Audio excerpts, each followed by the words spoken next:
رب اشرح لي صدري ويسر لي أمري واحلل عقدة من لساني يفقه قولي رب زدني علما سبحانك لا علم لنا إلا ما علمتنا إنك أنت العليم الحكيم.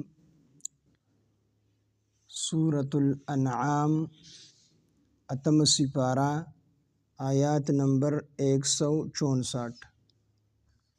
قل اغیر اللہ ابغی ربا وهو رب کل شیء.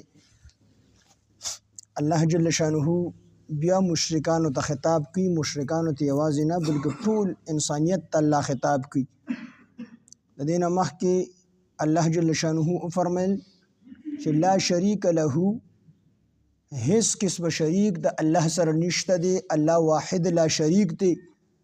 او نبی علیہ السلام فرمایل چې وبذالک امرت، او ما ته په دې خبره باندې حکم شوی دی چې ته الله پاک جل شانہ واحد لا شریک ومنه. وانا اول المسلمین، او زه اول د فرمانبردارو نیما، اول د موحدینو نیما. الله می واحد لا شریک اول چې کوم دی منلی دی. مشرکین به چونکې شرک کو، د بوتانو عبادت پې کو، د غیر الله عبادت پې کو، د غیر راز او نیاز پې کو. نو الله جل شانہ فرمایل چې قل افرمایه ورته ای پاک حبیبه اغیر الله، آیا بغیر د الله تعالی نه ابغي ز تلاش کبا ربا بل یو رب، وهو رب کل شیء، او حال دا دی چې دغه الله د هر یو سیز رب دی.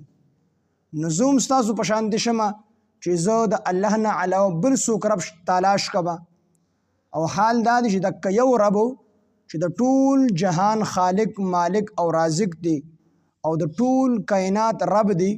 نو حال دا دی چې د هر یو سیز رب دی، نو زه بل رب تلاش کبا.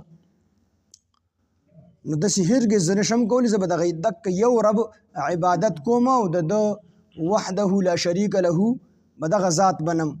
ولا تکسبو، او کسب ولا تکسبو، او کسب د ګناه نه کوي، کل نفس، هیڅ یو نفس، الا علیها، مگر د هغې بوج به په هغه باندې وي. مطلب دا چې کوم سړی ګناه کوي نو د دغې ګناه بوج به هم په دقې سړي باندې وي. نبی علیہ السلام دې منع کړي او دې ته بار بار دعوت ورکړی چې تاسو یو الله واحد لا شریک وبنئ.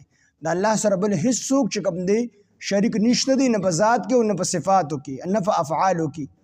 الله په هر یو سیز کې چې کوم دی تنه تنها دی. د هغې نه پس کو دی شرک کو او دی د غیر الله عبادتونه کولو، نو د دې ګناه اثر په نبی علیہ السلام باندې نه کېدو، بلکې د دې ګناه بوج دا به هم دکه کسانو باندې کېدو. د دغې هغه اثر، هغه بد اثر چې دی هغه په دکه چا باندې کېږي څوک چې دغه ګناه کوي، بل چا باندې اثر نه کېږي. نو ولا تکسبو، او ګناه نه کوي، یعنی د ګناه کسب نه کوي، کل نفس، هیڅ یو نفس، هیڅ یو کس، الا علیها، مگر د هغې وبال به په هغه باندې وي. چې کوم کس ګناه کوي نو د دغې ګناه وبال به په هغه باندې وي. ولا تزرو، او بوج به نه اوچتوي، وازرتن، هیڅ یو بوج اوچتونکي په ورځ د قیامت، وزر اخرى، د بل چا بوج. ولا تزرو، او بوج به نه اوچتوي په ورځ د قیامت، وازرتن، هیڅ یو بوج اوچتونکي، وزر بوج اخرى، د بل چا. په قیامت کې به داسې نه کېږي چې د بل کس نه به ګناه راواخلي او د ده په سر باندې به یې کېږي، داسې به نه کېږي. داسې کېدی شي چې یو سړي د نیکۍ یو کار یې کړي او خلکو ته هغه فایده رسیږي، د نیکۍ بنیاد یې ایښي او بیا خلک هغه نیکي کوي، نو ده ته پکې پوره اجر او ثواب ملاویږي. دغه رنګ یو سړی د ګناه بنیاد ایښي وي او خلک راځي او ګناهونه هغه نه وروستو کوي، بنیاد ورله ده ایښی دی، نو د دې خلکو په ګناهونو کې به هم د ده پوره ایسه وي. خو دغه خلک چې کوم خپل ګناه کوي نو دغه بوج د دغه کسانو نه اوچتېږي. مثال په طور یو سړي یو داسې کار کړی دی، د ګناه یو اډی کولاو کړې ده، نو تر کومې پورې چې دغه آباد او خلک دغې ته ځي، نو چا چې د دې بنیاد ایښی دی نو ته به هغه سزا هم ملاویږي. خو داسې نه ده چې دا څوک ګناه کوي دې ته به نه ملاویږي، نه دې ته به خپله سزا خامخا ملاویږي. د دې هغه سزا دې نشي اوچتولی، البته د چې کوم بنیاد ایښی دی نو د دغې خلکو په سزا کې پوره ایسه ده او هغې ته به خپله سزا پوره ملاویږي. په قیامت کې به د چا بوج بل څوک نشي اوچتولی، خپل بوج په خپله باندې اوچتي. ولا تزرو، او بوج به نه اوچتوي، وازرتن هیڅ یو بوج اوچتونکې وزر اخرى بوج د بل چا، په قیامت کې به هیڅوک د بل چا بوج نه اوچتوي. ثم الى ربکم، بیا به تاسو خپل رب طرف ته مرجعکم واپس کېږئ تاسو، فینبئکم هغه به اوښي تاسو ته، هغه به خبر درکړي تاسو ته، بما په هغې عملونو باندې کنتم چې وی تاسو فیه په هغې کې تختلفون چې تاسو اختلاف کو. د هغې خبر به د الله پاک جل شانه درکړي. هو الذي الله هغه ذات دی جعلکم چې پیدا کړي یې تاسو خلائف نایبان الارض په ځمکه کې، ورفع او اوچت کړي دي بعضکم بعضې له تاسو نه فوق د پاسه بعض د بعضو، یعنی بعضوی په بعضو باندې اوچت کړي دي پس کې درجاتن په درجو کې. بعضې خلک الله مالدار پیدا کړي دي، بعضې غریبانان پیدا کړي دي، بعضې الله عزتمن پیدا کړي دي، بعضې ذلیل او خوار پیدا کړي دي. نو دا ټول الله جل شانه چې دا زه کوم، که یو سړی خپل ذات بدلول غواړي، خپل ځان بدلول غواړي، دا نشي بدلولی. د دې اختیار د الله پاک جل جلاله سره دی. هو اسباب شته دی د خپل ځان بدلولو، خو ځان دې بدلولی نشي تر هغې پورې تر څو پورې چې الله جل جلاله نه وي غوښتي. نو الله فرمایي چې هو الذي الله هغه ذات دی جعلکم چې تاسو یې پیدا کړي یې خلائف نایبان الارض په ځمکه کې، ورفع اوچت کړي یې بعضکم بعضې له تاسو نه فوق د پاسه بعض د بعضو، بعضو د تاسو نه د بعضو د پاسه کړي دي درجاتن په درجو کې. نو څه دپاره یې کړي دي؟ لیبلوکم دپاره دې چې الله امتحان واخلي ستاسو، لیبلوکم دپاره دې چې ازموي تاسو لره، الله پاک تاسو ازموي په څه کې؟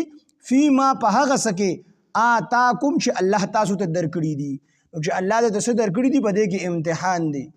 کو ډېرې دې ته درکړي دي نو الله ګوري چې دې شکر وباسي کو نه وباسي، دې د غریبانانو مرسته کوي که نه کوي، دې د یتیمانانو مرسته کوي که نه کوي. کو لږې درکړي دي نو هم پکې امتحان کوي. الله ګوري چې دې جړه انګولا کوي غیرې وي او که نه زما په دې باندې صبر کوي. نو الله وی دې کې ستاسو امتحان دی. لیبلوکم دا هر څه چې دي، بعضې اوچت پیدا کړي دي، بعضې کوز پیدا کړي دي، بعضې مالداران پیدا کړي دي، بعضې غریبانان پیدا کړي دي، درجاتن په درجو کې. د څه دپاره؟ لیبلوکم دپاره دی چې ازموي الله ستاسو، دپاره دی چې امتحان والي ستاسو فیما په هغه څه کې آتاکم چې الله تاسو ته درکړي دي. نو کو ډېرې درکړي دي نو هم امتحان کې، کو لږې درکړي دي نو هم امتحان کې، کو اوچتې پیدا کړي نو هم امتحان کې، او کو لاندې پیدا کړي نو هم امتحان کې، کو عزتمند پیدا کړي نو هم امتحان کې، کو ذلیل پیدا کړي نو هم امتحان کې. په هر حالت کې انسان په امتحان کې. مالدارانو امتحان کې دي، شکر وباسي کو نه وباسي، غریبانانو امتحان کې دي، صبر کوي که نه کوي، صبر کوي او که نه دي هر چا ته خپله غریبي بیاني، د الله نه ګیلې او شکوي کوي. فیما په هغه څه کې آتاکم چې الله تاسو ته درکړي دي. ان ربک بېشکه رب ستا سریع العقاب زر سزا ورکوونکی دی نافرمانو ته. وانه بېشکه هغه لغفور بهونکی دی الرحیم او مهربان دی فرمان بردارو ته. نو چې کوم خلک نافرمانه دي هغوی ته الله سزا ورکوي، او چې کوم خلک فرمان بردار دي په دې امتحان کې پاس کیږي نو الله پاک جل جلاله غفور الرحیم دی، بخښنه به ورته کوي. نو د سورة الانعام شروع دا د الله د حمد نشي وه او ختم چې کوم دی په مغفرت باندې شو. نو الله جل جلاله دی مونږ تاسو له د الله د حمد او دغه رنګ د توبې او د استغفار توفیق او طاقت راکړي. بل ورځ به انشاءالله بیا سورة اعراف شروع کوو. قل افرمایو ته ای پاک حبیبا غیر الله آیا علاوه د الله تعالی نه ابغیز تالاش کما ربا بل رب وهو رب كل شيء او حال دا چې هغه د هر یو سیز رب دی. ولا تکسبو او د ګناه کسب لکوي کل نفس هیڅ یو نفس الا علیها مگر د هغې وبال په هغه باندې کوونکي باندې وي. ولا تزرو او بوج به نه اوچتوي په ورځ د قیامت د ګناهونو. وازرتن هیڅ یو بوج اوچتونکي وزر اخرى د بل چا بوج. ثم الى ربکم بیا به تاسو خپل رب طرف ته، ثم الى ربکم بیا بستاسو رب طرف ته مرجعکم ستاسو واپس کیدل وي فینبئکم نو هغه به خبر درکي تاسو ته بما په هغې عملونو باندې کنتم فیه تختلفون چې تاسو په هغې کې اختلاف کولو وهو الذي الله غزاد جعلكم چې تاسو پیدا کړی خلائف الارض نایبان پس مکه کې ورفع بعضکم فوق بعض او اوچت کړی دي بعض له تاسو نه د پاسه د بعضو درجات په درجو کې لیبلوکم د پاره دې چې هغه ازمایي هغه امتحان واخلي ستاسو فیما په هغه څه کې آتاکم چې الله تاسو ته درکړي دي ان ربک سریع العقاب بېشک رب ستا زر سزا ورکوونکی دی نافرمانو ته و انه بېشک هغه لغفور الرحیم بهونکی دی او مهربان دی فرمان بردارو دپاره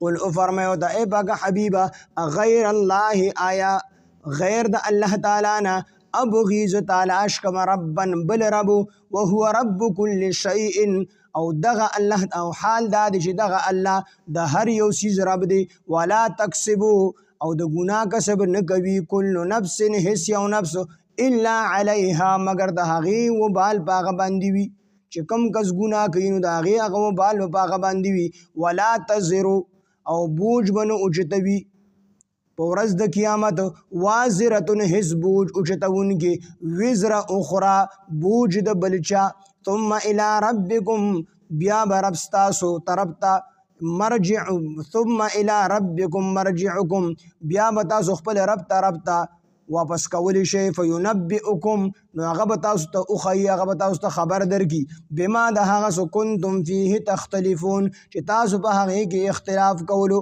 وهو الذي الله هغه ذات دی جعلکم چې پیدا کړي یې تاسو خلائف الارض نایبان په ځمکه کې ورفع اوچت کړي یې بعضکم بعض لتاسنا فوق بعض د بعضو د پاسه درجات په درجو کې لیبلوکم د پاره دې چې هغه امتحان واخلي ستاسو فیما آتاکم په هغه څه کې چې هغه تاسو ته درکړي دي ان ربک سریع العقاب بېشکه رب ستا زر سزا درکوونکی دی نافرمانو ته و انه لغفور الرحیم او بېشکه هغه بخونکی مهربان دی فرمان بردارو دپاره سبحان الله وبحمده سبحانك اللهم وبحمدك نشهد ان لا اله الا انت نستغفرك ونتوب اليك سبحان ربك رب العزه عما يصفون وسلام على المرسلين والحمد لله رب العالمين آمين برحمتك